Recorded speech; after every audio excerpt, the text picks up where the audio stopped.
Hi, everyone. Very excited to be back with a late summer edition of the Learning Salon. Especially excited to have Anna Schapiro here today with us. And as you can see, John is here as well with us. He has a better laptop, a new laptop. So we're very excited to see him in high quality as soon as he's in the frame. There he is with a lovely t-shirt. Um, the Learning Salon, for those of you who are joining us for the first time, is an intellectual forum to discuss bridges and contentions between biological and artificial learning. A lot of folks here work at the intersection of learning and memory, either in biological sort of agents, from humans to rodents or other creatures. We've had even single cell studies shown here, or in computational agents, and that spans from people in AI and RL who are actually in those fields exclusively to those who are in computational neuroscience. We've also had philosophers here, linguists. So if your field is something that you need to ask clarification questions, that is totally encouraged. In the chat, feel free to ask each other questions or add references. Oh, hi, Elle. And also, in the ask a question area below, just add your question so people can vote on it, and mention if you don't want to be on screen, because we might ask you to join the screen if you wanted to ask your questions. Another thing is that disagreement is totally okay in this forum. However, it should be respectful. As long as it's respectful, disagreement or misunderstanding or asking for clarification, all of that is allowed. So just feel free to ask clarification questions or questions if you don't understand something. All right, without further ado, I just want to welcome Anna. Anna Schapiro is currently an assistant professor at University of Pennsylvania, and she has a very long and rich history, in spite of being very young, of publishing very cool interdisciplinary work at the intersection of computational modeling, especially neural networks, and memory and cognitive neuroscience. So she has done a number of work that many of you might be familiar with, some of which I personally very much like. And it's not just one paper. She has had papers across the years that I'm very much a fan of. Her 2013 Nature Neuroscience paper was an excellent paper trying to community structures using fMRI and a little bit of modeling. And in other work, she furthered that modeling and reproduced those results in a more detailed way. Her work that I think she will talk today about a little bit, complementary learning systems in the hippocampus, brings this idea of complementary learning systems that 2 years ago we had Jay McClellan talk about. That was about fast and slower memory systems, learning systems in the brain. And she says that, oh, they actually exist simultaneously in the hippocampus, and that allows for both separation and integration of different information or associations together, which I'm sure she will tell you a little bit about. And her recent work with behavioral studies compares that model with other alternative models, for instance, that suggest that recurrence might be the way things work, as opposed to the approach that has multi-step associations in the hippocampus. I'm hoping that she will mention all of these things, but I just want to prime you of what to expect if you hadn't heard of her work before. And on a more personal note, I think I've known Anna since 2013. And I can't believe it's been 9 years. We're going to have a 10-year anniversary. Yeah. And we played softball together at some point. And that was a very damaging softball league where a couple of us were injured and were in casts within weeks. And some people had a black eye. Like, there was like a very seriously damaging situation where we forgot we were nerds. We thought we were athletes, and we realized that we might not I hope you don't remember this, Ida, but I think I pulled a muscle stretching during that. Listen, we all pulled something. I had a knee surgery. Somebody else had their ankle in a cast for months. Another person had like a black eye. At some point, I remember Ken Norman saying people in the lab are not allowed to play softball anymore. So with that fun reminder of how sometimes our ideas of ourselves might not be matched by our body's capacities in sports activities. I'd love to hear your talk if you want to share your slides. Okay, awesome. And again, everyone, Is there a way that I can know who is here? I see 3,800 people, but that's obviously not the situation. Yeah, so we have about 100 people that are live now, and people are joining in as we speak. It's increasing the numbers. I guess I'll only know who you are if you ask a question. So please ask questions. Okay.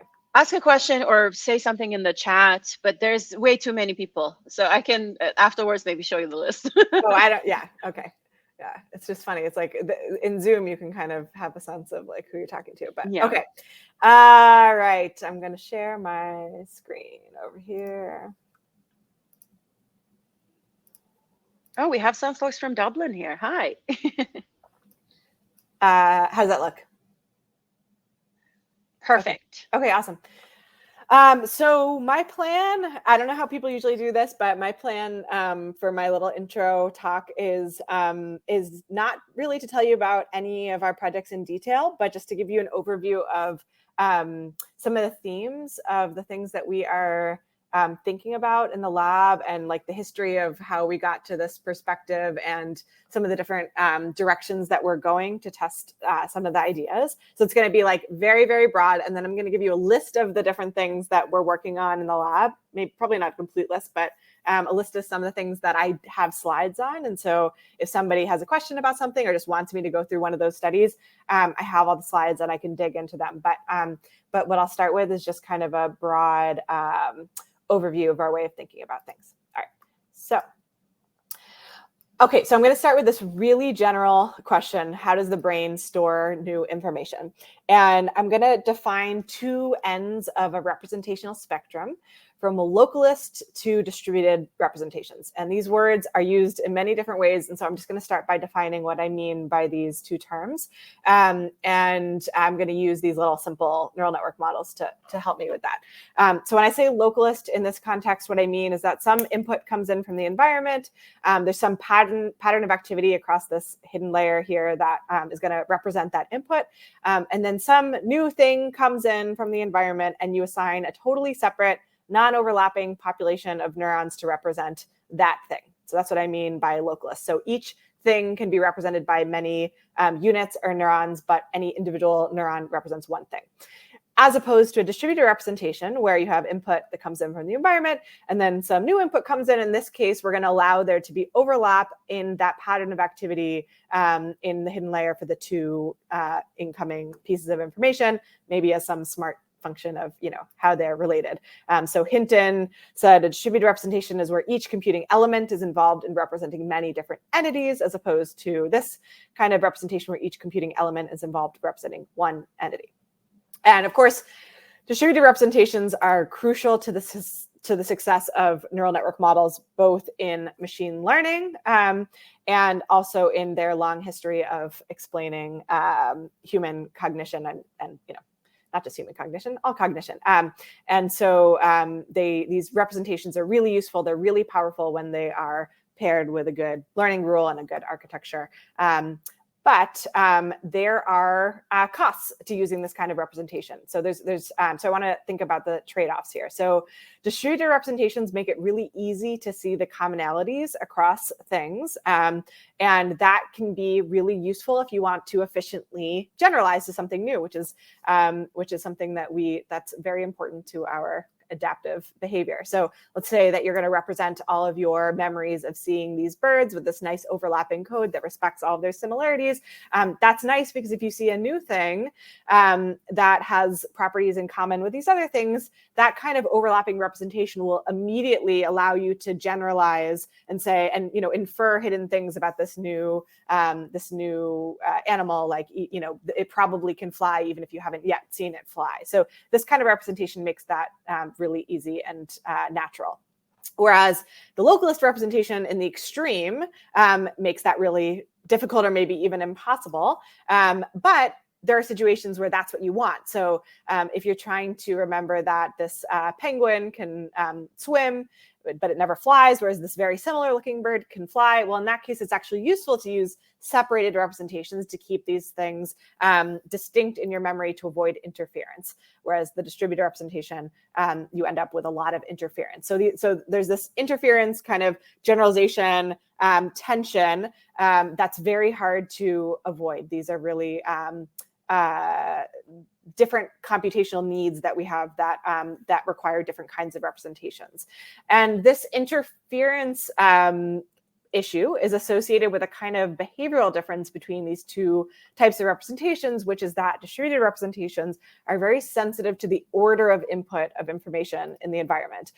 So probably a lot of you are familiar with this idea, but just to like give you an intuition, if you haven't thought about it much or just kind of like depict it in the way that I'm going to think about it here. So if you have a localist style of representation, you can present information in interleaved order. So let's say that we have these two pieces of information, we're going to alternate between them. That's fine. The localist representation is happy with that. You could block information, meaning that you could present all of the first set a bunch of times and then move on to the second set. And it would be fine with that because there's no overlap in that internal representation. It just does not matter. There's no, it doesn't care what order the information is presented.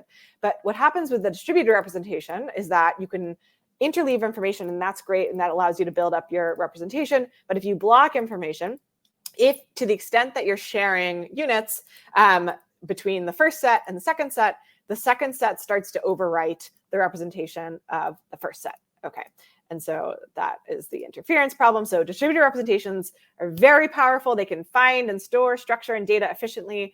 But the flip side of that is that they are very susceptible to interference. So that overlap that makes the representation so powerful and efficient is also it also makes it susceptible to interference. This is the classic catastrophic interference problem that you might have heard of.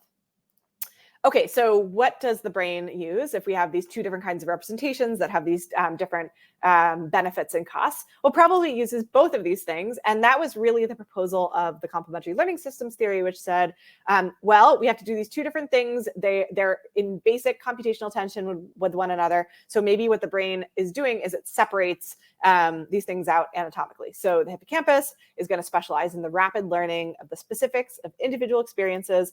It's going to use these pattern separated or localist style representations that keep each of these experiences separated in your memory so that you don't have any interference. You can remember, what you ate for breakfast today versus yesterday. So that's going to support your episodic memory. And then the hippocampus slowly replays this information offline in interleaved order, and that was a critical part of the theory. And that allows the cortex to slowly build up the statistics across those experiences over time, like over days and weeks and months and years. You can kind of extract the statistics across those individual experiences. So the idea is that you avoid the interference problem by not writing information directly to the distributed representation. You write it to the localist representation, and then you slowly, carefully offline interleave the information so that you can build up the eventual full, rich distributed representation. But we can learn the statistics of our environment much more quickly than this framework accounted for, right? So this is days, months, years. We can understand the structure of our environment and generalize way before there's time for all of that, like offline replay and sleep and all of that stuff. We can do that online, within minutes or hours, certainly. And so so how does that fit into the story? Where do we do that? And so we have proposed that the hippocampus is also doing that. I mean, we know from lots of data that the hippocampus is doing that, but our kind of particular idea here is that actually the hippocampus is learning distributed representations that complement its own pattern separated representations. And so the key proposal is that the brain learns distributed representations quickly and then slowly, right? So it's still the case that we think eventually you're building up that very highly overlapping representation that respects all the structure of the environment out in cortex. But we think that something like that is also happening quickly within the hippocampus that allows you to do similar kinds of functions. Okay. So we had been collecting data that made us that was like inspiring us to think about the hippocampus in this way. I'm just going to show you a couple of quick examples. There's been work from other people that also, kind of is convergent, but I'm going to just quickly tell you about some of the work that got us on this, thinking about this in the first place. So first, we had the study where we had exposed participants to these streams of abstract images that had some hidden temporal structure. So here there were pairs of these like fractal-like images that always occurred together in the sequence.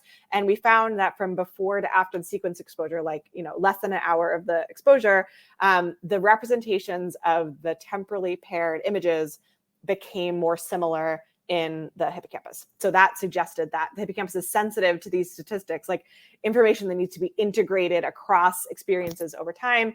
And it's building these representations that appear to look like overlapping distributed representations. And it wasn't just the simple pairwise structure, it was also this more complex community structure. So here, it's not, you can't learn this kind of temporal structure based on just pairwise statistics, but there's this like higher order relationship between between these stimuli here. And we found that the hippocampus also represents that kind of structure, like the objects that were in the same community came to be represented more similarly.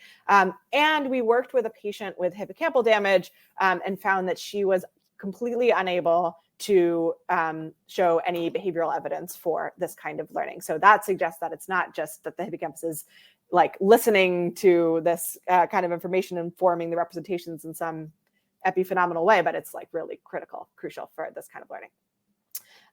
Okay. So then if it's true that the hippocampus is doing this kind of statistical learning, how do we reconcile that with the long history of work showing that the hippocampus is so good at keeping each of our experiences separate to avoid interference, right? So we know that the hippocampus is doing pattern separation. I didn't show that here, but there's plenty of evidence from rodent and human studies that the hippocampus is very specialized in keeping things separate. So how do we reconcile that with what I'm talking about now? And so the way that we have been thinking about this is in the context of this neural network model of the hippocampus that has subfields that correspond to the different parts of the hippocampus, and it has kind of connections and properties that are designed to reflect what we know about the different the properties of these different regions. So the model is set up as a autoencoder. It takes input through superficial layers of entorhinal cortex, and then it has to try to reproduce that same pattern out in the deep layers of entorhinal cortex. So then dentate, gyrus, CA3, and CA1 are hidden layers of the model. They're going to try to learn some mapping that allows it to do that autoencoding function. And then we have two pathways through the model. And to mirror what's happening in the actual hippocampus, we have the trisynaptic pathway, entorhinal cortex to dentate, to CA3 to CA1.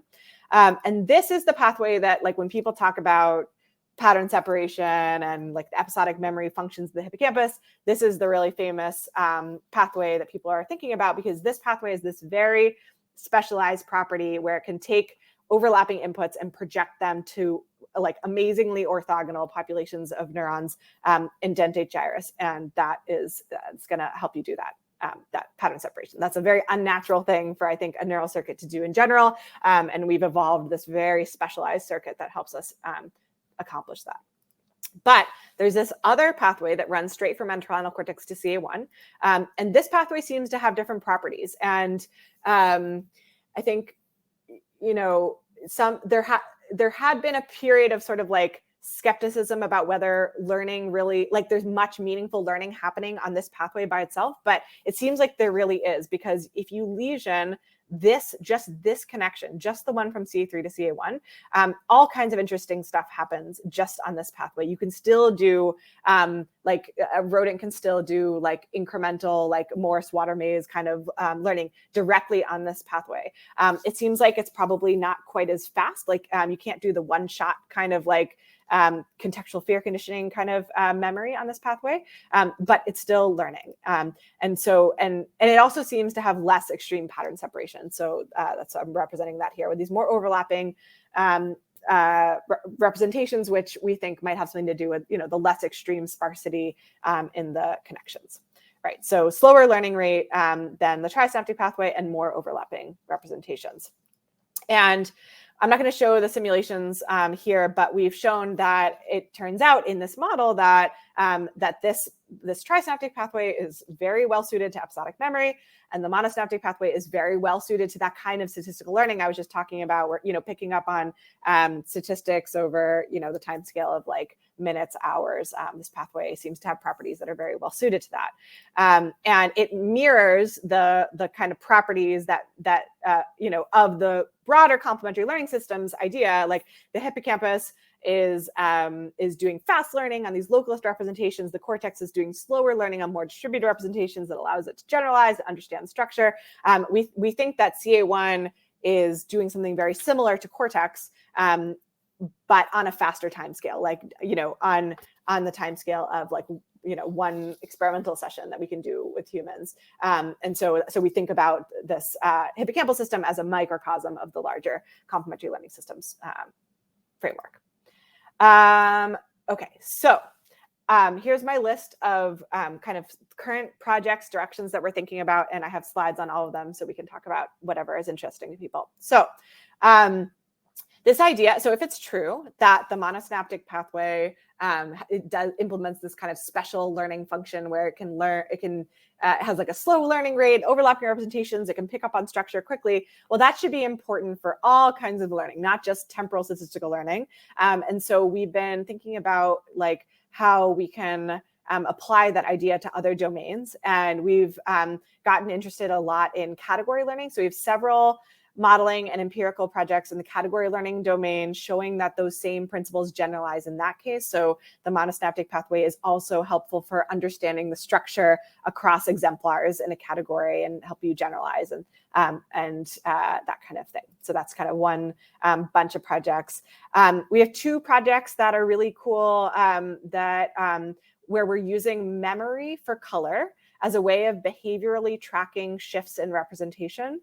So color as a kind of continuous way of tracking like how representations get like pulled as you learn.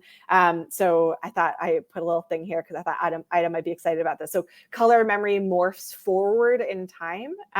So your memory for something your memory for the color of something is pulled towards a future thing. And it's also pulled towards category centers. We have a project showing that interleaved learning benefits rapid inference and generalization and statistical learning in the same way that it does in neural network models. So if it's true, this whole idea that like that CA1 is building up distributed representations, well, it should be sensitive to this interference issue, and it should prefer interleaved learning. So that means that only with interleaving should you unlock the powers of that pathway. And so we have a line of experiments that test that idea.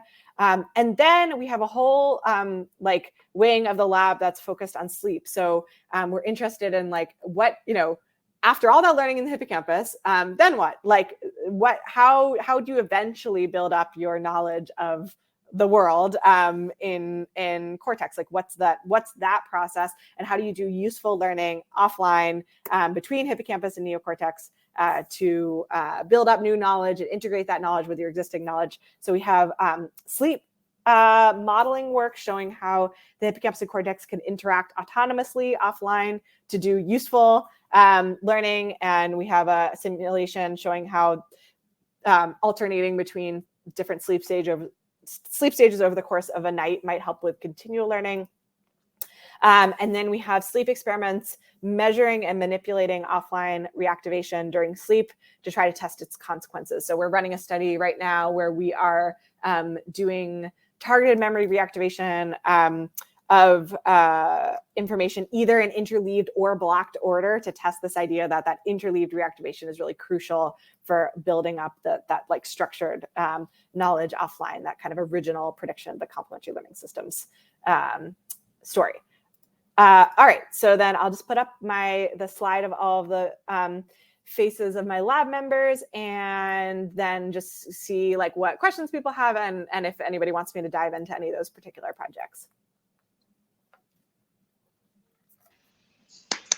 Hey, thank you so much, Anna.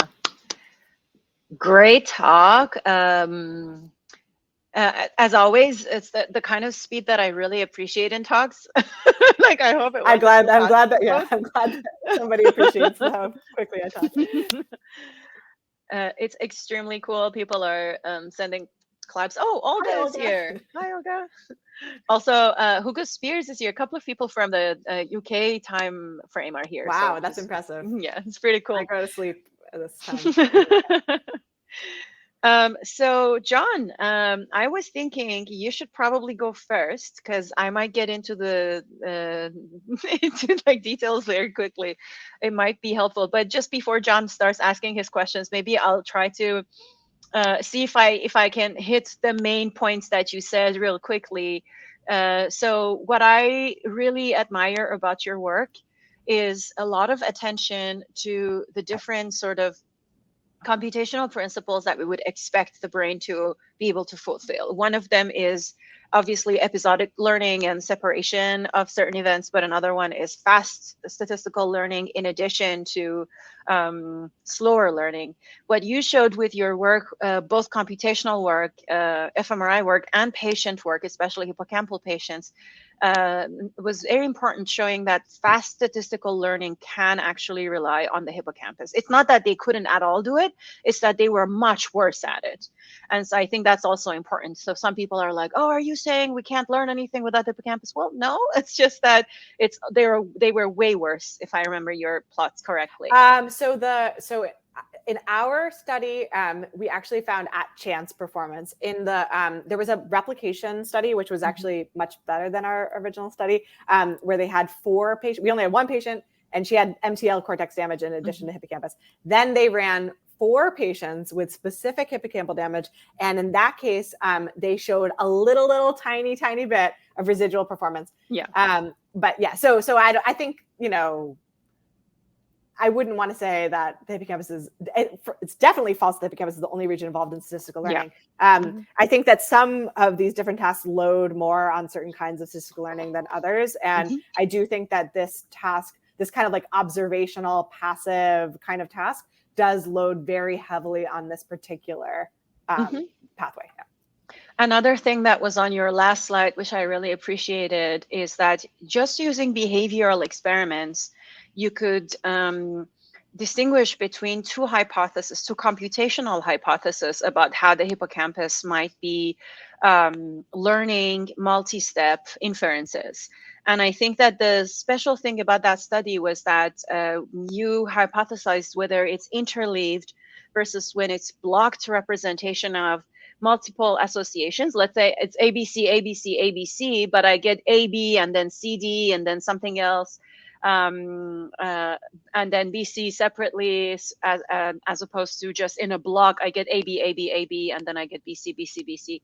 And you showed that just behavioral experiment on humans could dissociate between 2 computational hypotheses, which I found very, very cool. And another thing is the different phases of the sleep and how they participate in not just consolidation, but actually learning of certain categories or learning new material. And you showed in what conditions there is improvement in learning due to sleep.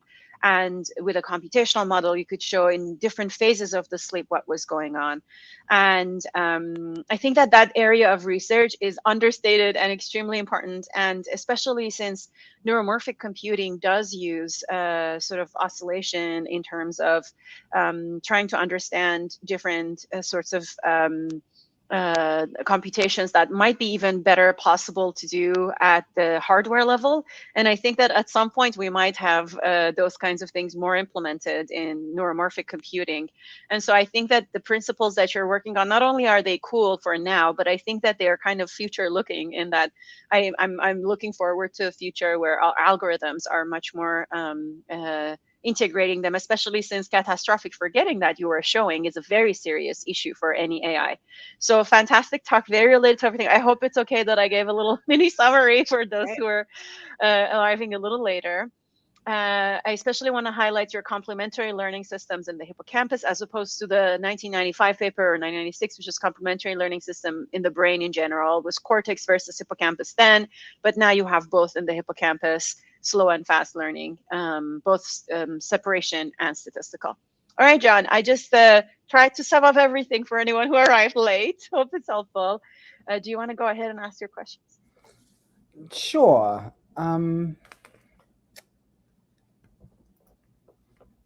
You know, there's a lot of interest in multiple learning mechanisms, you know, supervised learning, unsupervised learning, reinforcement learning, and dual process theory in general. What I find a little confusing here is the difference between these learning systems having separate challenges. So an infant doing statistical learning and just finding structure in the environment, irregularities, versus these distinct episodes. My mother shouted at me when I stuck my fingers in the socket, and then I find that my mother shouted at me when I knocked over the vase of flowers. And my mother shouted at me when I spilled my drink. Now, it seems to me that those are individual episodes that you remember, and they are associated with being shouted at. And it seems to me that commonality, that shouting happened in all three cases, is a little different from detecting statistical regularities in the environment. For example, that when I reach right, when I reach left, that there are shared commands. So I struggle, and I think this is for the other people listening who don't know the original Norton-O'Reilly paper, that why do we know that statistical learning is the way that you detect qualitative similarities between events? In other words, that's not the same as statistical learning of regularity. So can you just tell me why statistical learning is the answer to someone working out that a beetle and a bird and a plane may all fly because they have wings? I wouldn't make that claim. You did make it.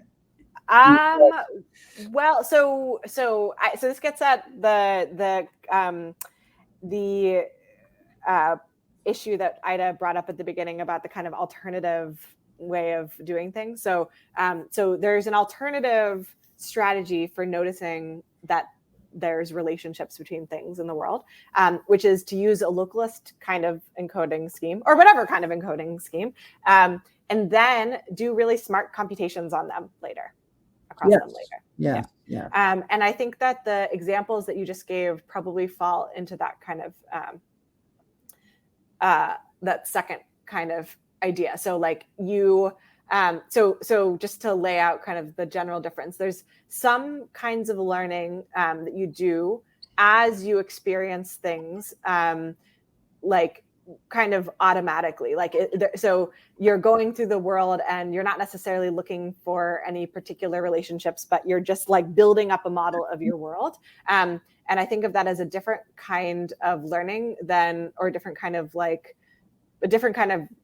representation building than what you're describing, which is sort of a retrieval based kind of computation. So you could encode all these individual experiences and not notice in the moment that they were related. But when you have to make some judgment about them that requires you to find those relationships, you sort of go back and you search through and you say like, oh, well, when my last time I was yelled at, this happened or whatever, that kind of thing, that's an episodic retrieval strategy for finding things that are related to one another. And I think that we do that too. So I think we do both of them. So you would say that you're not invoking statistical learning for an explanation of the finding of a commonality across episodes? I'm saying that finding commonalities across episodes can be done via statistical learning or via computations at retrieval. Okay. Okay. The other thing that, and then, and let's just take the notions of statistical learning versus episodic learning and then mapping those as you did onto localist versus distributed representations. In other words, you sort of mapped the computation onto a kind of neural representation, right? I find that also, I don't know what the word is, a bit concrete, right? Because you could imagine, sort of analogously to what you just said, that you could have the two localist representations, and then they themselves could be in an area that's a little bit more localized than two other localized representations. And then a top-down view of them would go, oh, those two localist views areas are a little bit closer together in this area versus those two in another, and you could just defer do you see what I'm saying? The operation that the distributed function is giving, and you just have a distribution not across neurons but across areas and do you see what I mean? Yeah. I think so. I think that you can do that in principle. There's a question of how you set that system up. So there's a question of like, what's the plausibility of learning that kind of representation? And then there's an issue of efficiency at the time of judgment.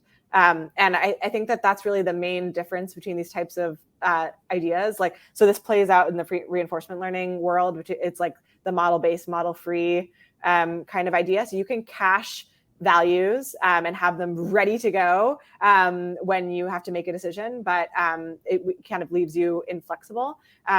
Or you can not do that and just, compute things as needed at retrieval, but it's going to take you some time. And I think it's the same kind of thing here. So you can accomplish quite similar things with these two different strategies, but they have different kind of like qualities to them. And we think that there's enough of a difference that it's worth a system having both of the representations. And we can kind of detect the difference in the efficiency of these like generalizations and inferences at retrieval. Yeah, and just pushing a little bit more about this notion of distributed versus local, right? In other words, here, and the reference you made to neural networks, where you really have this problem, right, of setting all the weights on task A, and then if you didn't interleave task A and task B, you now reset all the weights on task B, and you're just in, and that's sort of a distributed notion that cashes out on the fact that you keep not protecting the weights between individual neurons. But then a lot of people, when they talk about distributed cognition, they're talking more about cortical area A talking to cortical area B, talking to cortical area C, and there, that it's wrong to think about area A doing the computation versus area B doing it, but A, B, and C talking to each other. And I'm just wondering whether the notion of distributed versus local in the neural sense that you've been saying is really a different beast. It is.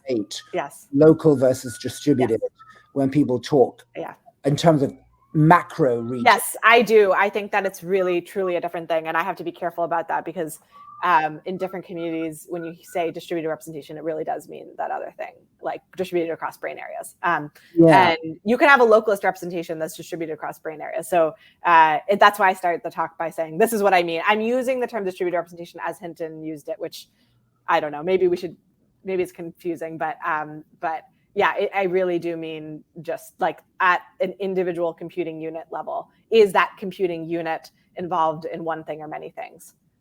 Right. And do you think that that's got and so on that note, when it was originally cortex versus hippocampus, and then we had these notions of sort of mixed tuning that came along more recently. Do you feel like these are cousins? In other words, that cortex was posited as the place for these distributed representations of the kind that you mean, because we've got evidence that you can have neurons and subspaces coding for orthogonal variables at times. I mean, do you think that that's highly. And so given that, does the hippocampus have that capacity? In other words, has that kind of tuning been seen in hippocampus? Definitely. Yeah. So this idea of like mixed selectivity, does one neuron respond to multiple things? Yes, definitely.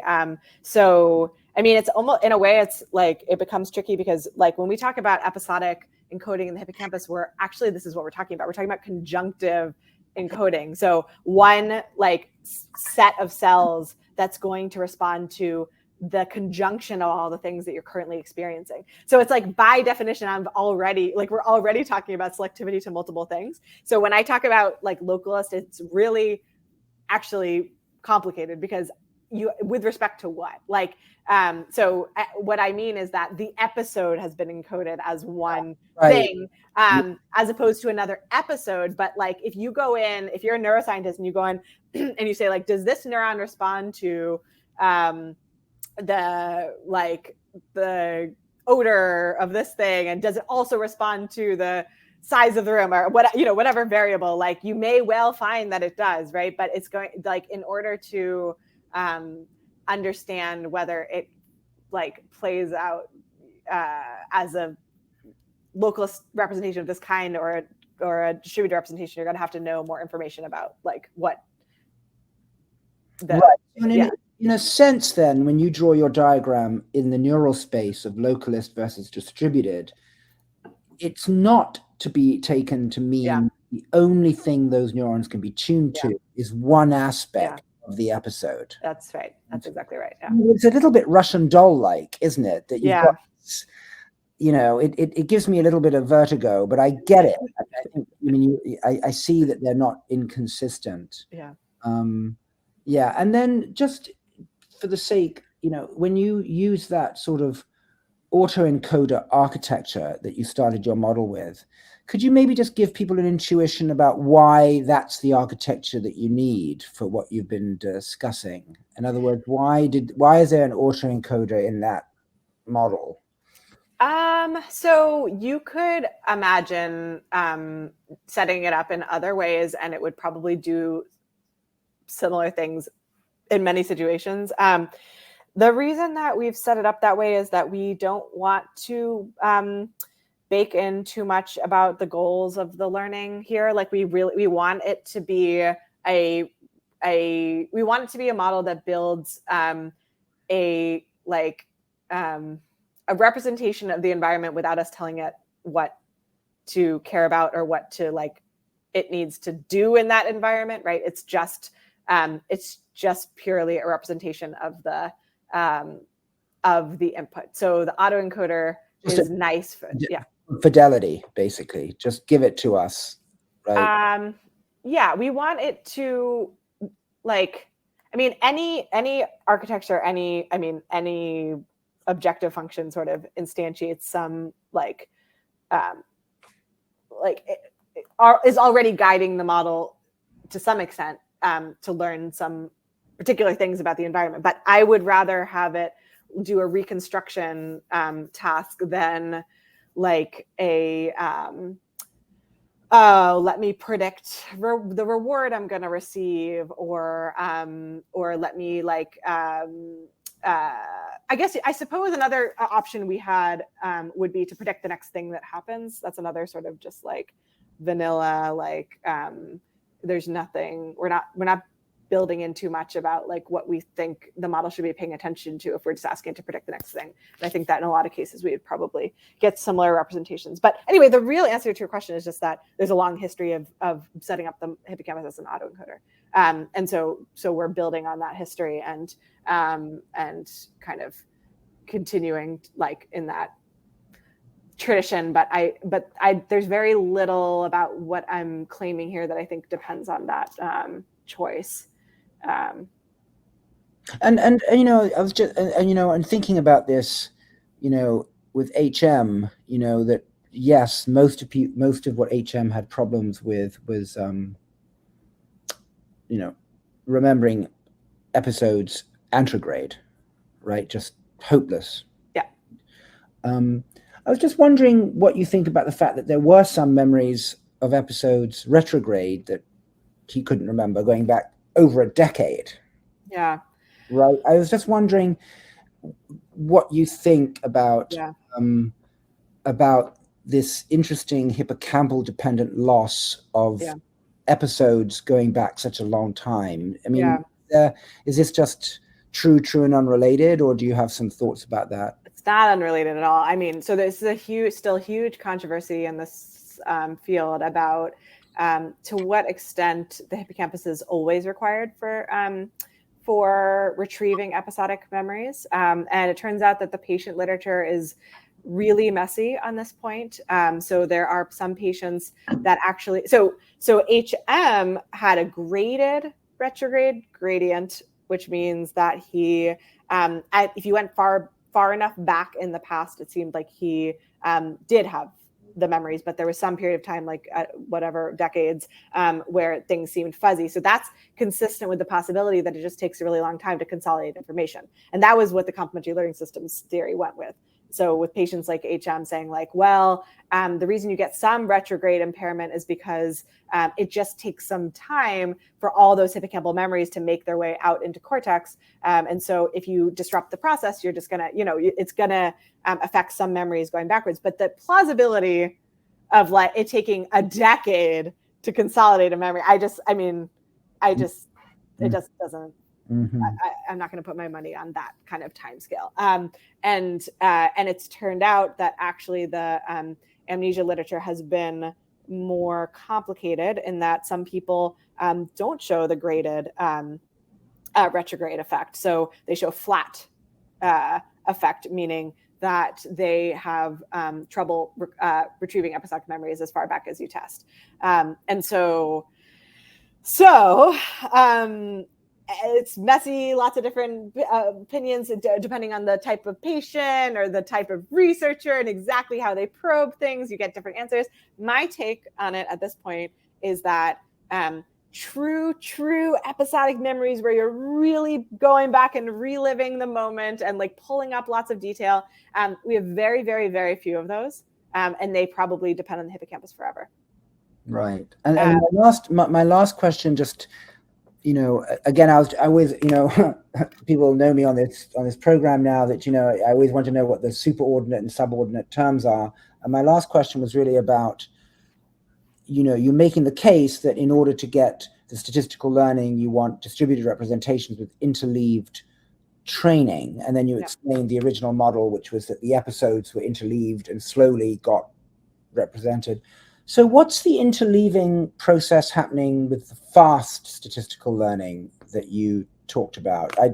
I may have missed, how does interleaving happen so fast for the hippocampus to do such fast? Right. So the environment needs to provide it. And that means it's still like on the order of like tens to hundreds of trials. I see. So in other words, distinction, just so if I'm getting this right, the distinction between the source of the interleaving for the fast distributed versus the slow distributed is that the fast interleaving is coming from the environmental experiences, and the slow interleaving is coming through some replay exchange between the hippocampus and the cortex. So the original paper actually did have a route straight to cortex. So if the environment does provide you with interleaved information over whatever time scale, days, weeks, months, the cortex can learn directly from that. But to the extent that the environment does not provide you with that, or you want to learn much more quickly than that, then the hippocampal interleaving route is the way. But so how does the hippocampus itself, learning the distributed representation, how does it get interleaved information that the cortex can't listen to, but the hippocampus can? So that's the trisynaptic pathway. So my trisynaptic pathway in my model is the same thing as the entire hippocampus in the original framework, which was not sensitive to the order of presentation of information because it uses localist representations. So you can have information presented in whatever order. You're not going to understand the relationships between all that information at the time, but you will offline because you'll do your interleaving and cortex will get it. I see. Okay, well, look, really interesting. This has been highly educational for me. I will hand over to our burgeoning room. I'm glad I caused you some vertigo. Thank you, John. Hugo, we want to prioritize you because of your time zone, especially. Would you like to go next? Hi, Melanie.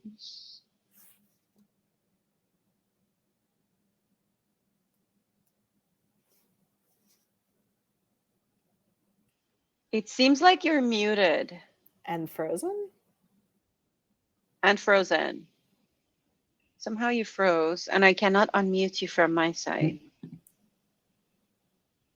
Melanie got frozen too. Wait, Hugo, we see you moving very slow. Oh, you're unmuted now. And he's gone. Oh, Wi-Fi connection, I guess. All right, we will wait for Hugo to come back.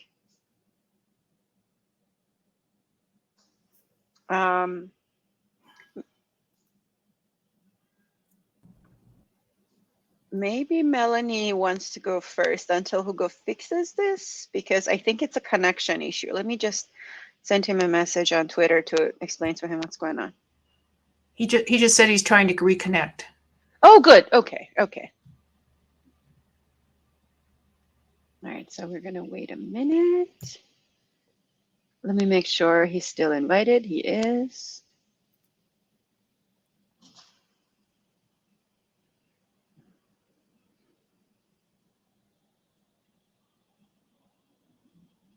Good to see you, Melanie, by the way. Good to see you. Oh, it thinks he's broadcasting in another window, he says. Okay. He says he's going to try to figure it out. So maybe Melanie should go. Yeah, Melanie, go ahead, please. Yeah. Okay. Thanks so much for this great talk and discussion. So I have a bunch of questions. Hopefully Hugo will come back so he can ask his first. But I wanted to ask about this use of the term statistical learning, just at a very basic level, and try and understand what it means in this context and whether it's the same meaning that people in the machine learning community use. Maybe you can help me figure that out, because it's something I've been wanting to figure out. So here's what I know. I know that it's used in the machine. Like, there's a book called Statistical Learning. That's, it's a term that is used in this other community. And I actually don't know anything about that literature. So I don't know. Do you want to summarize for me, like, what that literature is about? And then maybe that would be very useful for me. And then I can tell you if it seems like the same thing or not. Well, it's almost synonymous with machine learning. It means learning from data, learning statistical properties of data, learning to fit a statistical model to data, usually without a lot of prior assumptions, and without kind of a internal causal model that is kind of guiding the learning. So, yeah. I think people have different definitions, but I wanted to. I love that. That's perfect. Yes, it's exactly the same. Okay. Yeah, that's great. So yeah, I don't know, this. So there's a long history of statistical learning in the psychology community, and I don't know if Jenny Safran was the one that coined the term there. I don't know if somebody knew it in this other literature and brought it over to psychology, or if it was like just a independent use of the term. But what you just described sounds very consonant with how I think about it. So that's good. Unlike distributed representation, which totally more confusing. Should I follow up, or should I let you go?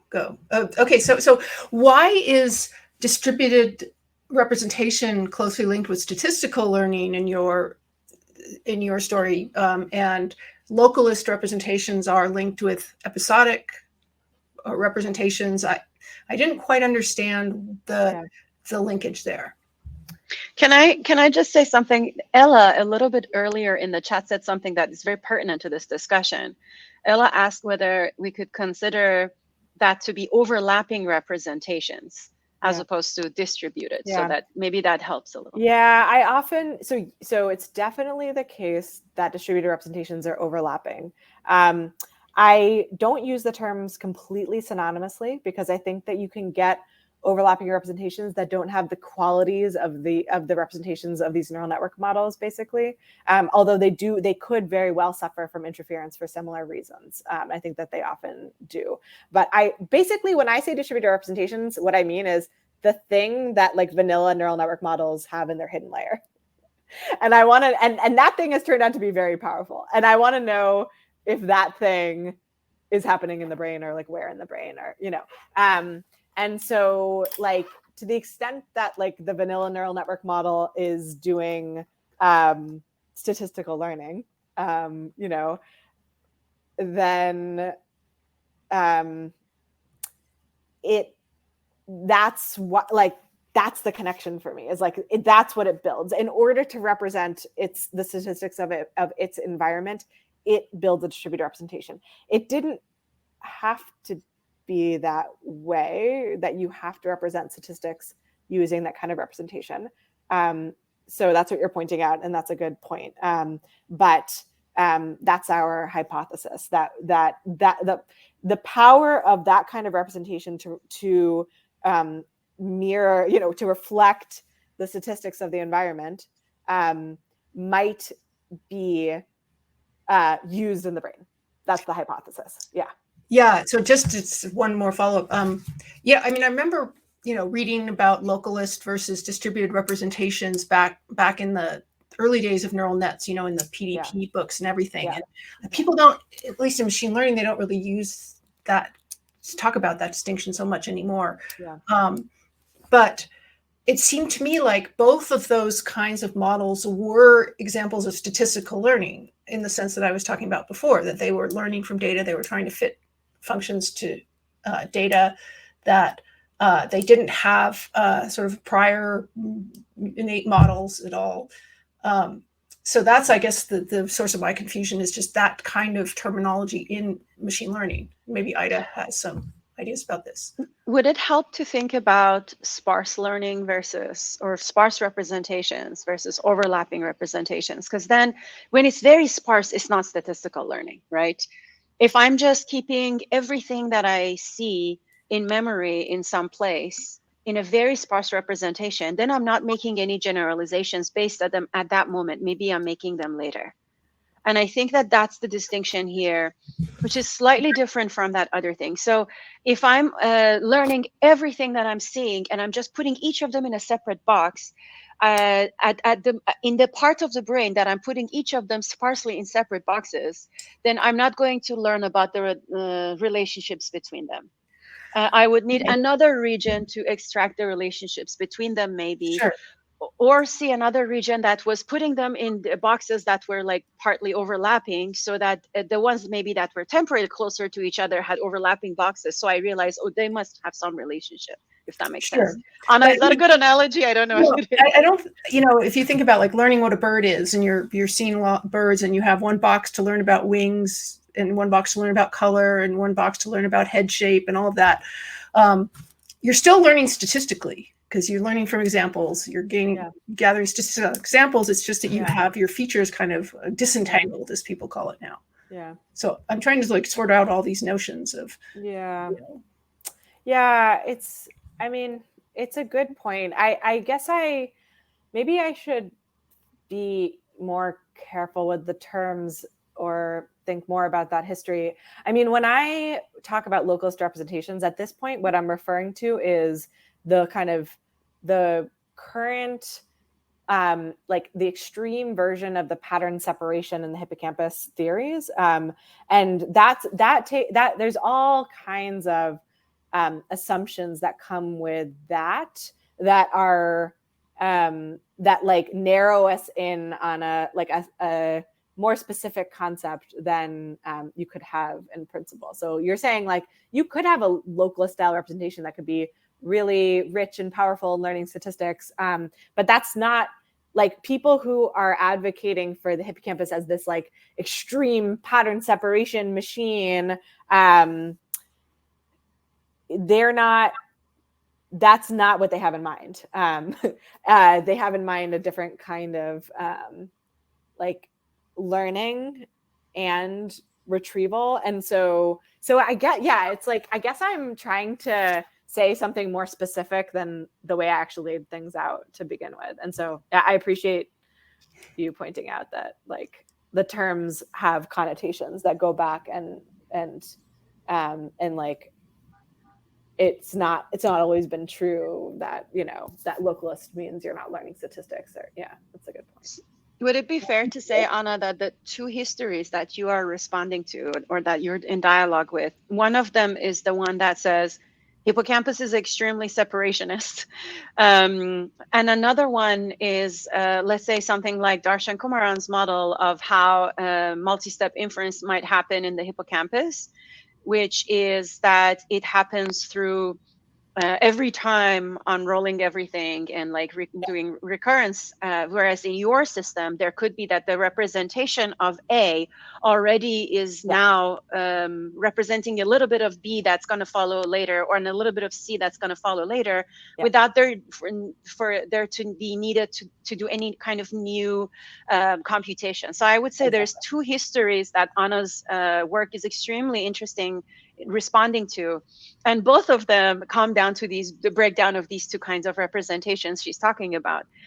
Let's maybe call it sparse representation to refer to the like Dede gyrus kind of stuff.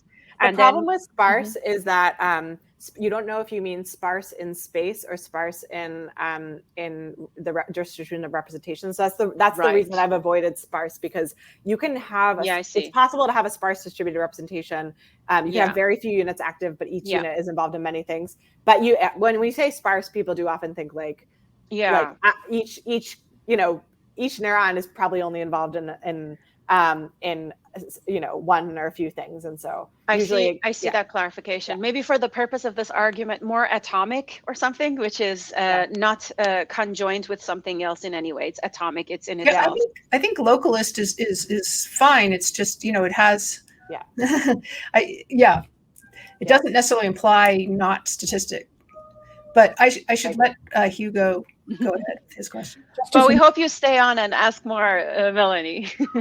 I mean, I think just one point is, on the one hand, I think, Anna, what you're saying is there are certain aspects, whether they're episodes or regularities, that need to be represented, right? In other words, episodes can be represented for the individual moments that they are, and then there are regularities as, the machine learning, extracting, structure and regularity from the environment, and that those are required computations or representations. And then the question is how does one think about the implementation, right? And then, and it just turns out with drawing neurons that you can draw individual populations and be localist, and that's the implementation of the episode. And then you can draw distributed neural connections and mixed selectivity, and you can say that's the implementation for the statistical representation. And I think where there can be uncoupling is,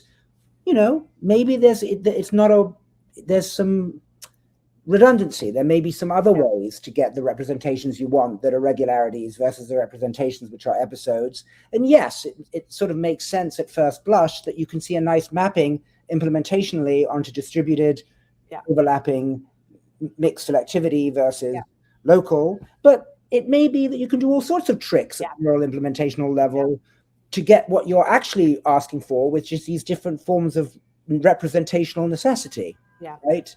And it's great when you can do the kind of work you do and get your cake and eat it. You can make the representational case and then you can make the implementational case. Most of us are not so lucky, right? That's the appeal, I think, of hippocampal work, right? Is that you can map. Yes, that's right. I mean, I think that our behavioral work, we are inspired by these representational points, but the behavioral work will never settle the question, right? Like we are making claims about the particular way that we think that these different cognitive functions are implemented, and those are those are empirical claims, right? And it doesn't have to be the case.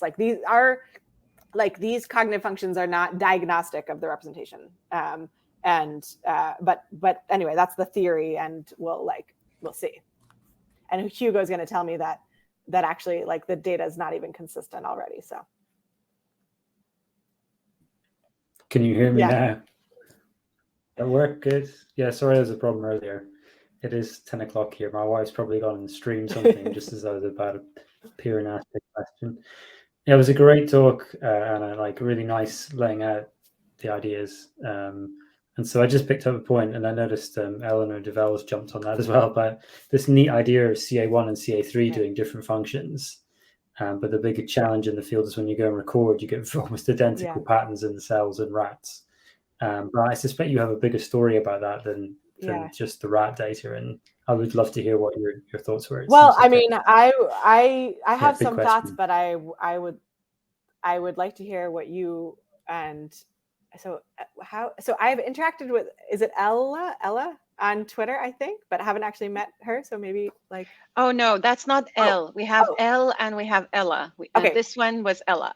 Oh, okay. Well, anyway, anybody who has anything to say about this, I can learn a lot because I am not recording from individual neurons in these areas.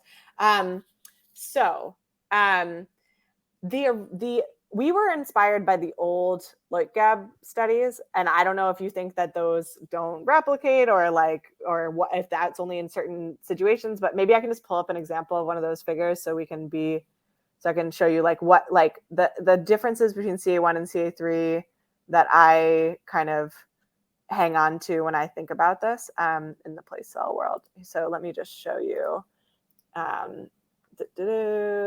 Share screen. This one. Okay.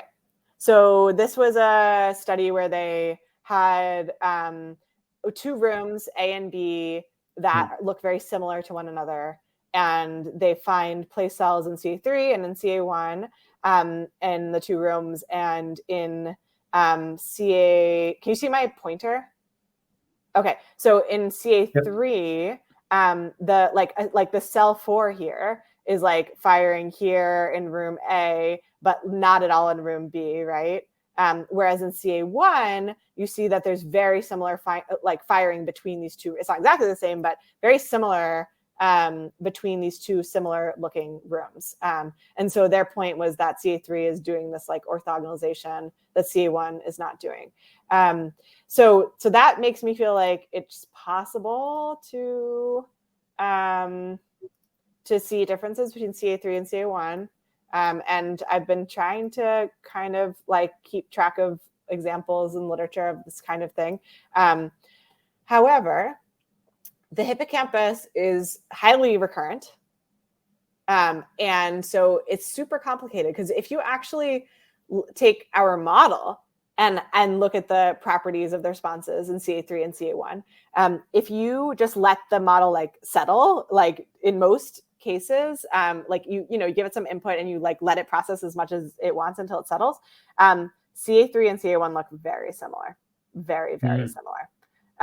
If you look at the very initial response, just as it's starting to process, you really see big differences between CA3 and CA1, and then it kind of goes away over time. So I've tried to talk to rodent people. I think I tried to convince Sam McKenzie to look at his early responses in his data, and he was like, oh, it's really hard because actually it's to resolve the first 10 milliseconds versus I don't know. So I don't know about all the technical limitations and whether we can whether this is how testable the prediction is, but the prediction is that over time, I don't know, by 100 milliseconds or something, it might be really quite hard to distinguish what's going on CA3 versus CA1.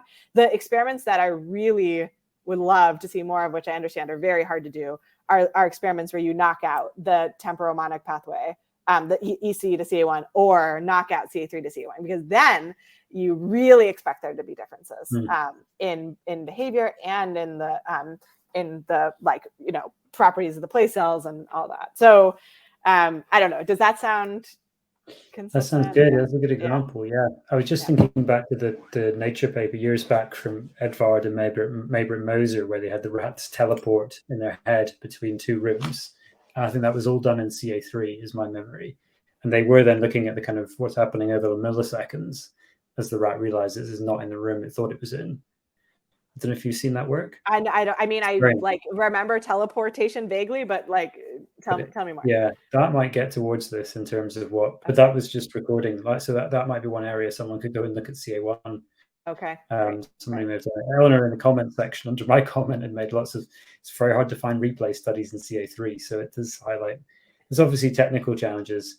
I just wanted to, while I've got the screen up a bit, I was curious to ask you a bit more about your thoughts around those children who've grown up without a hippocampus.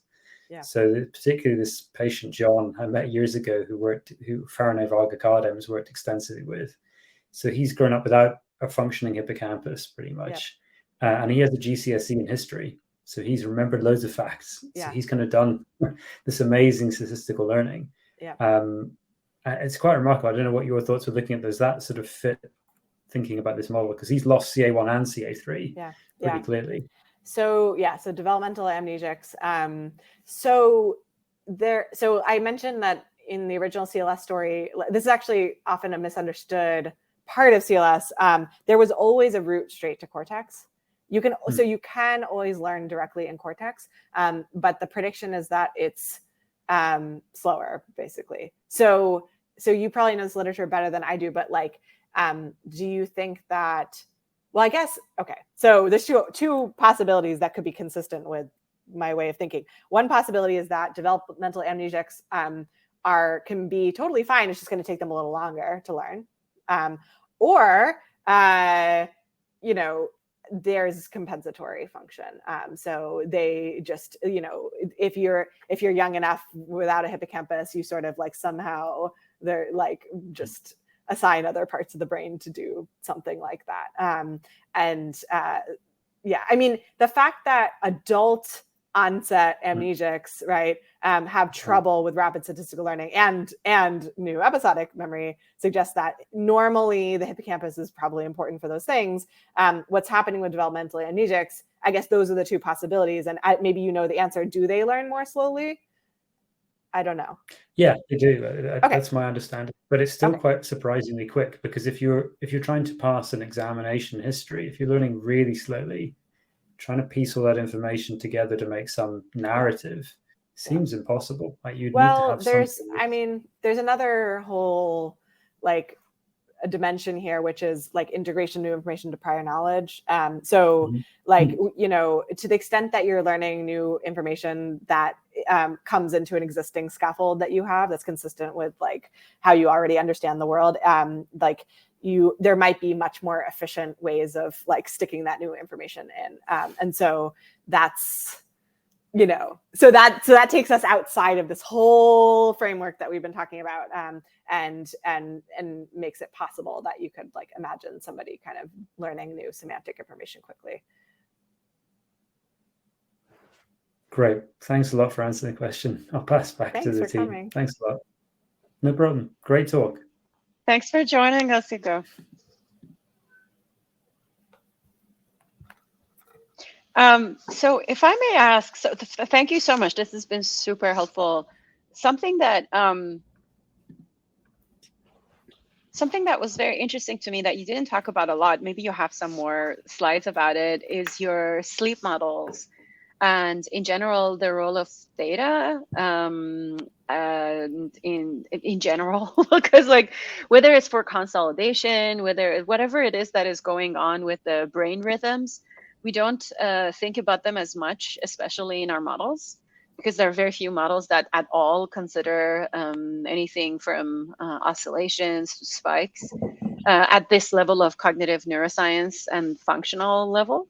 So I wonder how you incorporate that in your models, and if you have any slides on your sleep models that have different phases of sleep, because they actually rely on different oscillations. I personally would absolutely love to see it. And for those who are not familiar, Anna has had some work. Let me mute Hugo. I think he didn't realize he wasn't muted.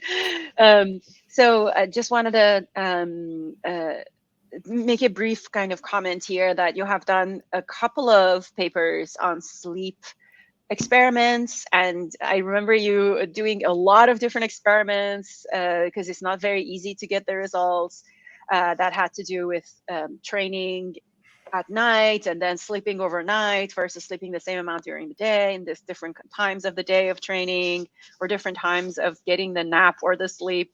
I wonder whether you have any couple of slides that can have some summary of your sleep models and this idea of complementary learning systems in the hippocampus and incorporating oscillations in the models. Sorry, I'm talking too much because I'm guessing you're preparing your slides right now. I'm just providing some buffer time for you.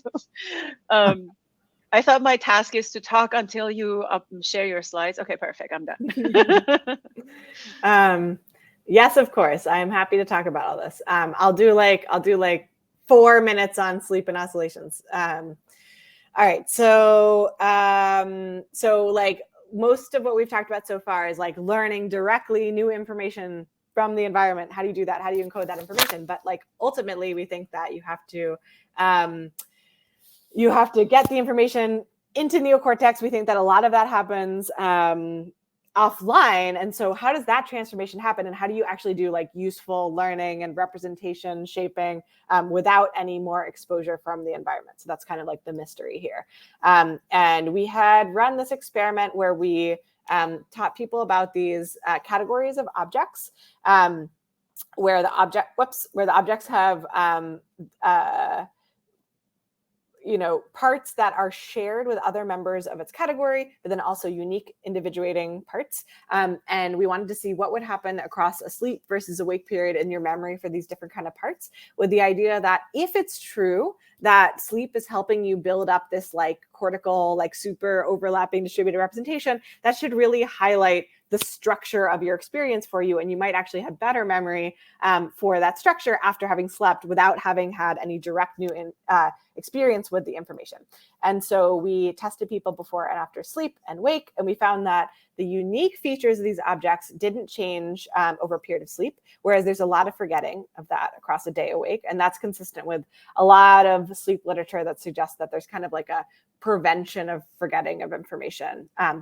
But that's, not especially interesting. That's like just preventing the deterioration. But in the case of the shared features, we found that there was actually this above baseline improvement in your memory for those features, which suggests that sleep is somehow promoting a better understanding of your structure of this information, even though you haven't had any more exposure to that information.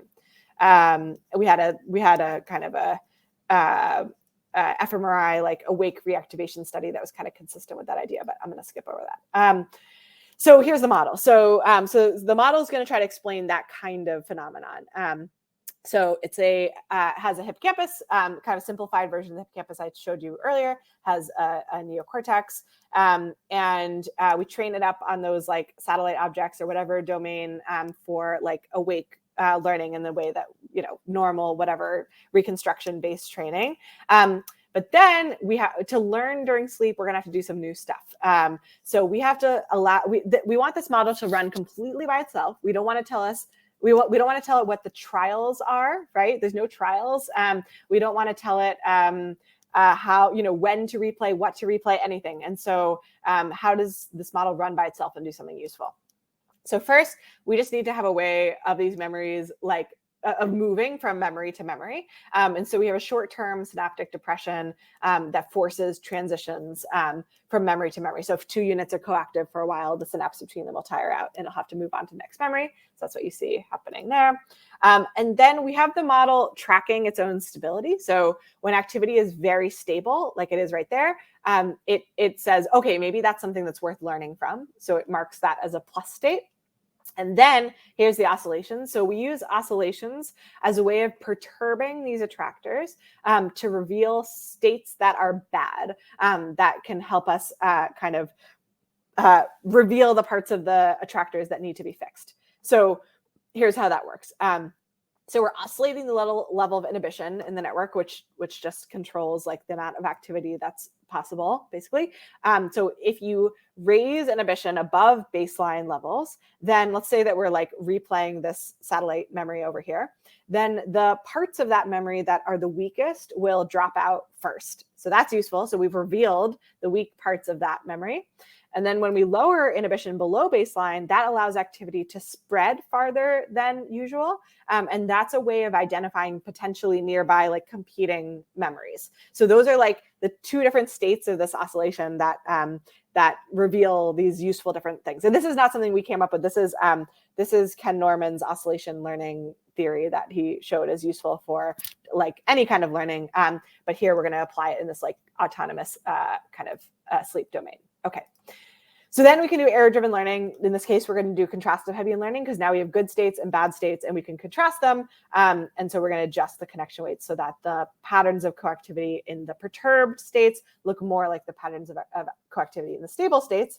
And it turns out that that is enough to allow useful, like autonomous learning and kind of building of neocortical representations based on hippocampally driven replay.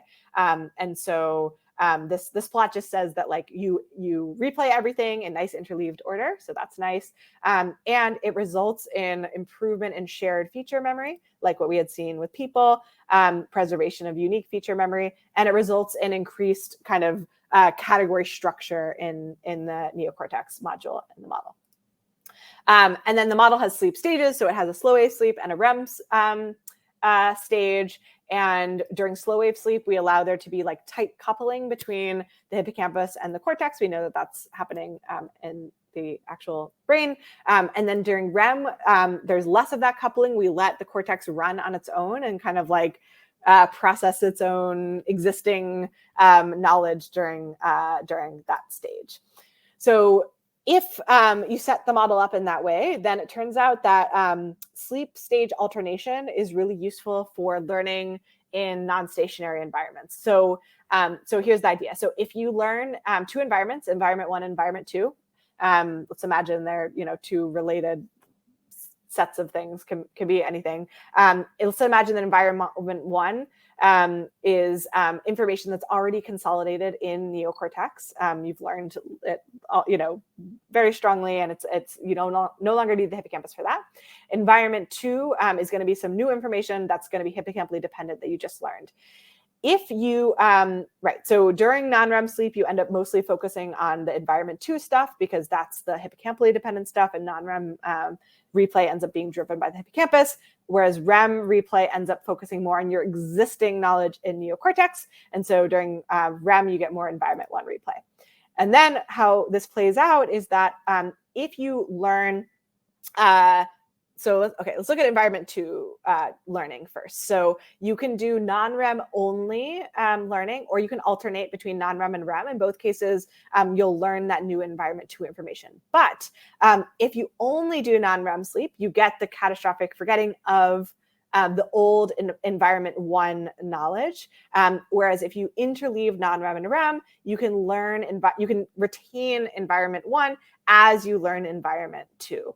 So this alternation, basically the ability of REM to remind you about old information, allows you to keep that kind of engaged and in mind as you learn new information, and could be a potential like useful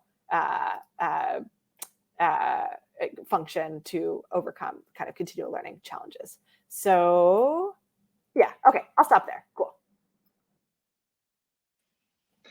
Awesome. And how did the oscillation bring out the bad states? So the pattern of activity is very stable when you first fall into an attractor. As synaptic depression kicks in, the attractor weakens a little bit. And there's always oscillations present, but you see them more as the synaptic depression kicks in. And then the high inhibition state makes it harder for the weaker memories to activate. Mm-hmm. So as you raise inhibition, the weaker memories fall out first. Mm-hmm. And then as you lower inhibition, things become more active than like they would be at baseline. And then that makes things messier, and you can see nearby potentially competing memories. Right. So it's an oscillation over the inhibition, basically, that allows for better, more stable versus weaker memories to come up. It looked like the tide coming in and the tide coming out in the representation. Yeah. Anna, I wanted to ask you, I mean, I always struggle with something quite high level, like what's the commonality, shared structure between these cute satellites, versus this quite, I've used this term before, hydraulic, low level, implementational mapping, and I always wonder, is it more of a metaphor than a model? It's a deeper issue, but in the movies, right, in detective, when the detective asks the person, do you remember anything else about that night, right? Did you notice anything else out of the ordinary? And I always think to myself, what's going on there? In other words, they tell you what they remembered immediately. Yeah. And then the detective, she'll say to them, yeah, but is there anything else, right? And they'll go, wait a minute. There was that other thing, right? And it always makes me think there must be some higher fidelity representation of the occasion already there. It got recorded. Yeah. Right? But they just seem to more quickly take a look at the surface features of that. And then they're made to take another look at that. Well, it's like lowering the inhibition, right? Yeah. So that was what I was wondering. Yeah. In other words, is the ability to sort of take a closer look and more structure emerges. Oh yeah, there was that other thing. The one of the windows was open on the second floor of the building. Right. Is that the kind of thing you mean, that by lowering the inhibition, this kind of model, that more of the remembered thing becomes apparent? Is that?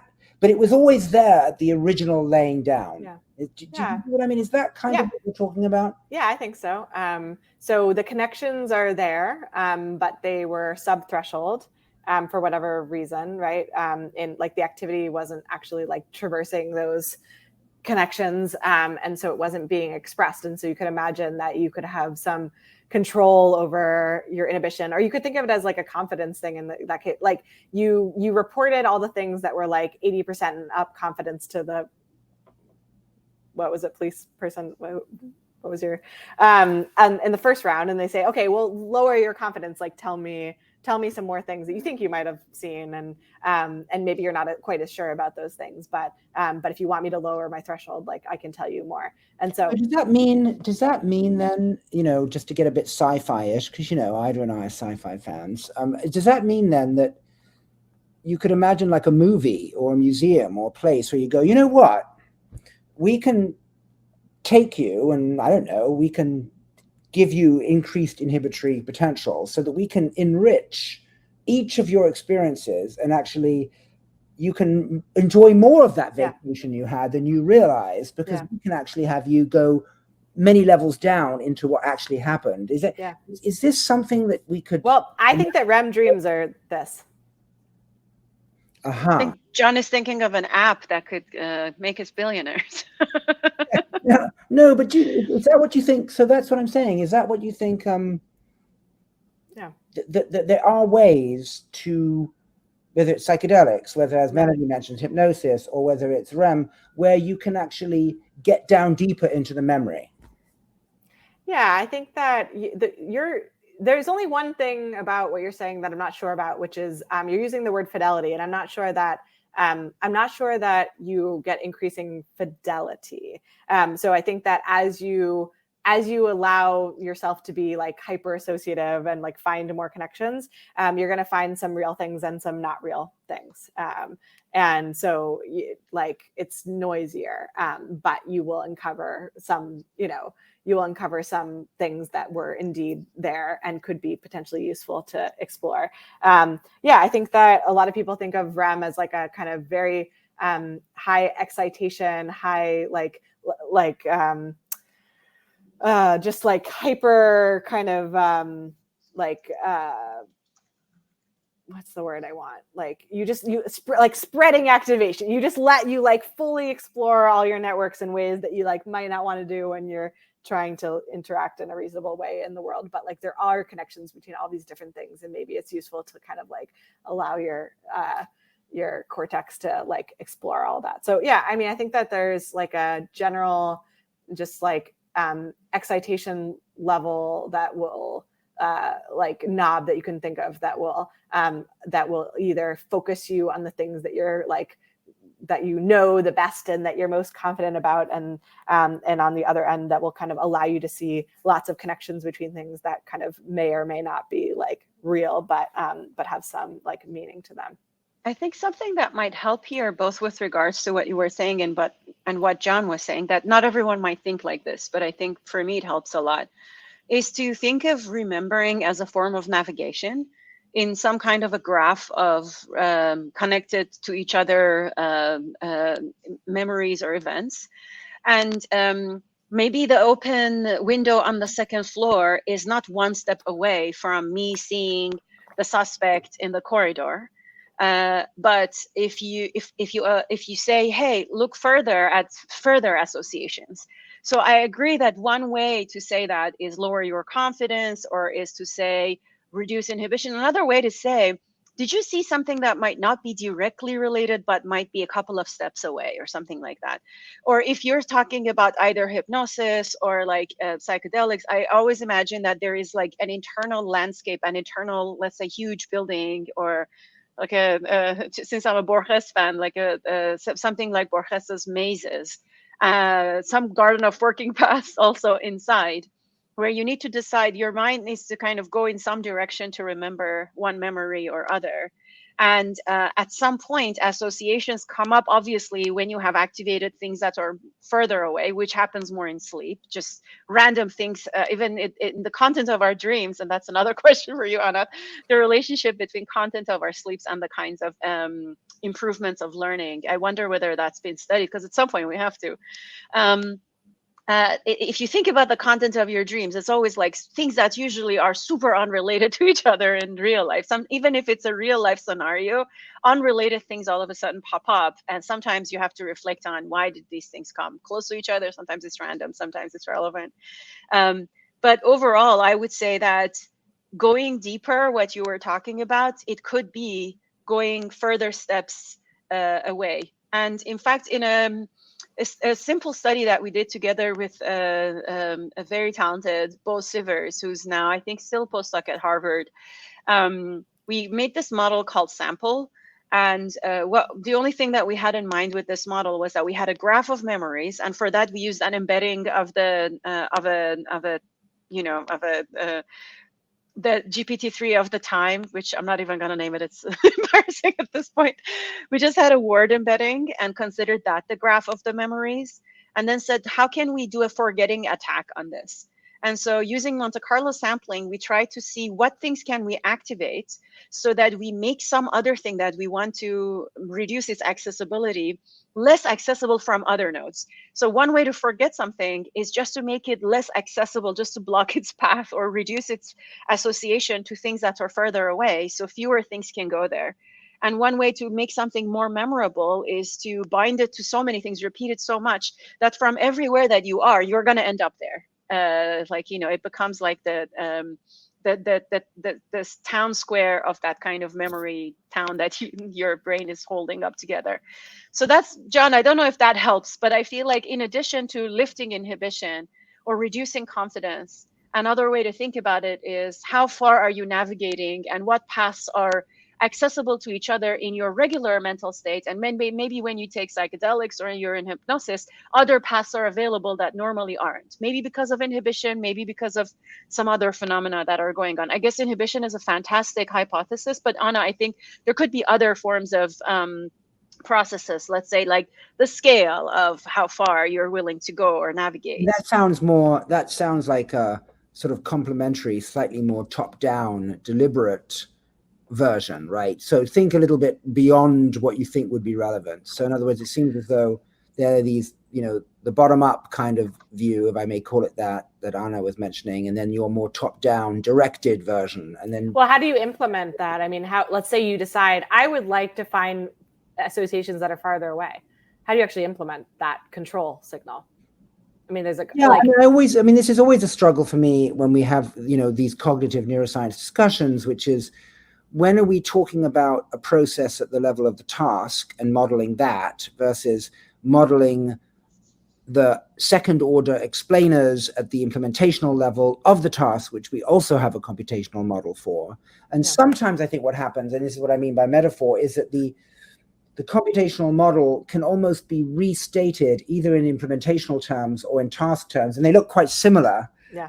And I find myself blurring a little bit. So, it's interesting, right? I think that maybe what would be fascinating is if it turns out that IDA's task level description is actually completely, coextensive with your implementational level of the process, right? Or are they separate, right? It's right. Wait, can I just say, it's not that top down. Like if you take a psilocybin or something like that, it is going to access things that are further away without you trying. So it's not necessarily top down. You can, of course, enhance it in a tasks related way, but it seems like there are some chemicals that can just do that as well. And I personally think it's very coextensive with Anna's, but I want to hear what Anna has to say as well. Just wanted to say it's not always top down. Anna, go ahead. Sorry. No, I don't. I agree. I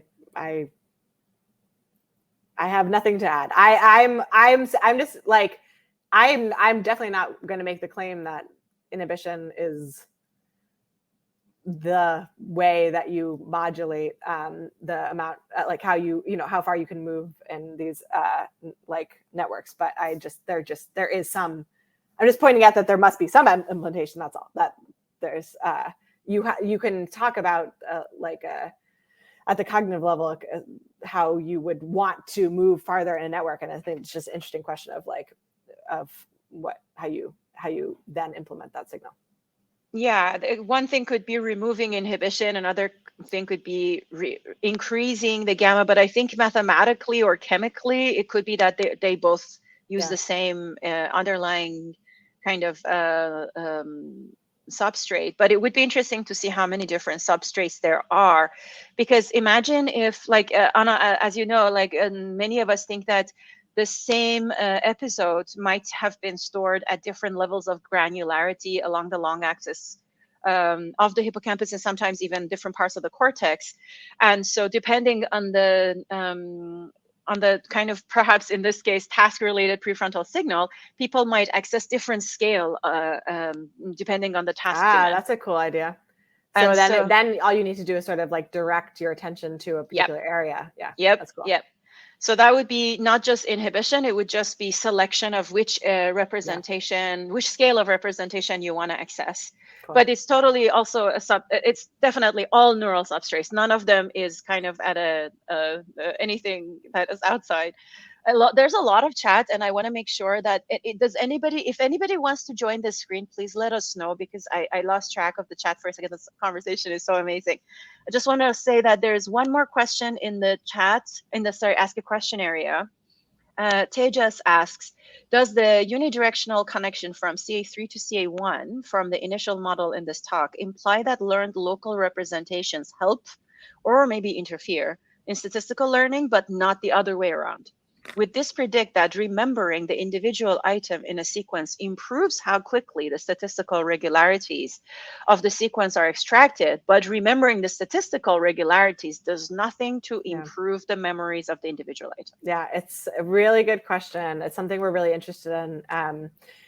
So in a world where there exists no important episodic information, like nothing happens on an individual episode that will be useful to you, then it is only interference that you get from that CA3 to CA1 connection. So you would be better off silencing that pathway. So in other words, it's not the case that CA1 is learning statistics across the CA3 representations. CA1 is learning directly from entorhinal cortex, and whatever CA3 has to say about the statistics of the environment is not going to be useful. And if that pathway is on and sending information to CA1, it basically just causes a little bit of noise. So it's the interference side of things. And it is true that projection is like going in one direction. However, the circuit is highly recurrent, as we talked about before. So the output feeds back into the input, and you can get like recirculating activity. So, so it could certainly be the case that information that you have in CA1 does eventually make its way back through to CA3. And so you could, so you could imagine that there would be influences in both directions. And we're interested in exploring situations where there is episodic content that you're trying to remember, and maybe it's helpful or not helpful to learning statistics, and how does that kind of change the story of how things might interact? Like, basically, are there scenarios where these things can cooperate and not just interfere with each other? As far as we've seen so far, like, it's really more of an interference story, but I think that has more to do with like our tasks than it does with anything about the systems. Thank you so much. That was very helpful. We have another question from John. They say, I am wondering about temporal emergence of memories also in sleep. Perhaps oscillatory waves evoke in series low signals. I'm not sure about that sentence. This can take time, perhaps related to IDA's following of a specific path in memories. Okay. Temporal emergence of memories. John said more in the chat, so let me see if that helps. They say, wondering about a resonance-like function of rhythms, that is, with successive waves, hidden information is extracted, cross-wave temporal property to oscillation. I think that is okay. I'm trying to understand, John, if you can say in the chat. I think this is John Kuby. I'm not sure. So if in the chat you could let us know whether you mean that the representations get bound together of things that are further from each other because of the waves happening multiple times, or are you saying that every time you're going to make an inference, you need the waves? Because those are two different theories. Or are you saying new inferences appear based on the waves? There is a delay on something like there's kind of over the course of sleep, you're learning something that like allows the memories to like emerge in some different way. Like, so you're doing learning with each of these like memory replays, and that changes their properties over time, maybe something like that. So I guess like, yes, we do. So yes, we think that each of these kind of oscillatory like events is causing learning, and that could mean that the next time you visit a memory, it's going to have different properties. And so that, yes, I think I agree. I'm not totally sure if I got your point, but it sounds vaguely consistent. I sent an invite to John Kuby if he can join us and ask, because I'm interested in the nature of the question, especially since you have so much rodent experience. It would be fun to see the intuition of that question. Samantha was asking earlier, Samantha Walters, and they said that they can't join on screen, but they were asking, thinking about mind wandering in this space as well, where we make these sometimes seemingly more drastic jumps to events that have some overlap, but they aren't as strong or often useful to be strongly associated day to day. So they're wondering whether mind wandering has a similar thing happening, perhaps, to kind of this kind of longer jumps. Yes. Yeah, totally. I think the mind wandering is also one of these like low inhibition states. And there's been some research. It's a little bit of I don't know. The literature is like, there's been some conflicting findings, but there is actually literature on like mind wandering and just like, just sort of letting yourself like be in a state where you are hyper associative, and like how does that change your memory or change your like creativity in some domain, relative to periods where you're engaged in a task or asleep. And it seems like, I mean, some people have made the argument that like periods of mind wandering like that could behave similarly to periods of sleep and their effect on like, you're learning from those reactivations, and they could be like functional and not just sort of like fun like diversions. Thank you so much. I think Melanie had a couple of questions, and we kind of like had to make her questions very quick to accommodate Hugo. Melanie, do you want to go next? Yeah, I have one more question, then I have to go, unfortunately. But so in the machine learning world, there's now this kind of buzzword, which is called disentangled representations. People have focused a lot on distributed representations, as you talked about, but then find that often when you actually want a system to do a task, it's hard to work with, a reasoning task or some other task, the recognition task. And so one answer is we try and have the system learn representations that are more sort of disentangled in this sense. And there's all kinds of different algorithms to do this. And I wonder if there's some notion of this in the brain, and if there's something the brain could inform machine learning about in this area. Yeah, that's a great idea. I'm sure that there are people. Well, maybe I just answer. I think you probably know more about this. I mean, that's such a great question. So a lot of people, when they want to do disentanglement, they use graph neural networks and other kinds of things. I did see very cool stuff from Yasho Bengio, his lab. Anirudh Goyal, who was a grad student there, and tried to hire him, couldn't solve the two-body problem. Very sad that he's not with us. He had these papers that had multiple transformers, and they had this idea of object files and schema from the 70s in psychology implemented as well. There is another paper from Tim Behrens and James, his grad student, that they compare transformers then to the hippocampus. So there could be some link that already exists, and it's waiting for someone to make it. What I would say is that there are many aspects of Anna's work that, in fact, I have recommended to people who are even working in neuromorphic computing, which I think that if we do want to have hardware implementations with oscillations that are capable of both separation and generalization, we might really benefit from these kinds of systems. And so I totally agree with you. I think this is one of those areas where the direction from neuroscience to machine learning could actually inform us, both in terms of algorithms, but also for hardware design. There could be some very cool new applications that we're not even thinking of. Yeah, I mean, I find it really fascinating that in the brain, it seems like the localist representations and the distributed representations have to be learned at different timescales, which, and they have to be kind of, both of them need to be used. And that's something that I think people in neural networks haven't looked at so much. Thanks so much. I got to go, unfortunately, but this has been thank you so much for your comments. It was really helpful for me. Thank you. Take care. Bye-bye. See you soon. All right, so I think we addressed, I didn't read, unfortunately, all the chat. I think I lost, well, if anybody wants to email me, go ahead, John. No, I was just saying I have to get a train to DC very soon, so I'm not trying to do a French exit, as they say. But it was really, really fascinating, and it was really fun to have you be the first person for the new season after the summer. It was great, and this is an amazing thing. This is awesome.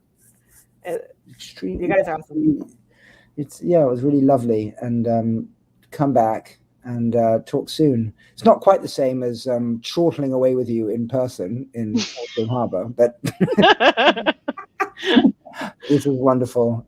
See you soon. And Ida, see you soon. Ciao. See you soon. Bye. Thank you so much, Anna. Bye, John. Thank you so much, Anna. You covered so much, and you've been talking for 2 hours straight. I want to thank you for that and let you go. You have like a life outside of these conversations. I just copied everything from the chat because I want to go back and read everybody's questions. And if anybody wants to get in touch, on Twitter or email or whatever, I am, just absolutely. Let me know if there's any questions we didn't cover, but Thank you so much for inviting me. Thank you. And everyone, stay tuned. And if you want to suggest somebody for us to invite, mention to us on Twitter or here in the chat. We are especially excited about the new season, that in spite of most people being in person, we can do this maybe every 2 weeks or so, because it's just so much fun. See you soon, Anna. Thank you so much again. Bye. Thank Bye. you.